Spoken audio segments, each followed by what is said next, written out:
Assalamualaikum warahmatullahi wabarakatuh dan salam sejahtera. Alhamdulillah, marilah kita bersama-sama menzahirkan kesyukuran kehadrat Allah Subhanahu wa taala. Dengan izin dan anugerahnya, kita dipertemukan dalam majlis penuh erti ini untuk meraihkan Hari Kanak-kanak, Orang Kurang Upaya serta Warga Emas di peringkat Negeri Kedah Darul Aman tahun 2025.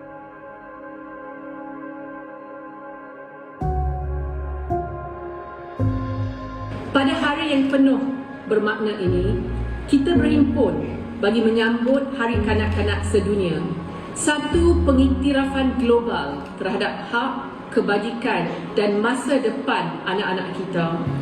Namun sambutan hari ini turut diperluaskan dengan penuh rasa hormat dan kasih sayang kepada warga emas serta orang kurang upaya, golongan yang menjadi tunjang kebijaksanaan, ketabahan dan kekuatan dalam masyarakat kita. Sesungguhnya, kemajuan sesebuah negara tidak hanya diukur melalui pencapaian ekonomi dan pembangunan fizikal, tetapi melalui cara kita memelihara yang muda, menghormati yang tua dan memperkasa mereka yang memerlukan sokongan. Inilah nilai kemanusiaan yang menjadi asas kepada sebuah Kedah yang inklusif, berperi kemanusiaan dan berdaya maju.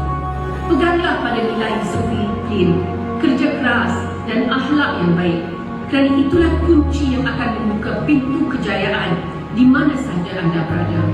Jadilah generasi Kedah yang bukan sahaja cemerlang di tanah air, tetapi turut disegani di seluruh dunia. We walk forward hand in hand, children, elders and persons of all abilities, building a Kedah where every voice is heard, every dream is nurtured and every life shines with dignity and hope.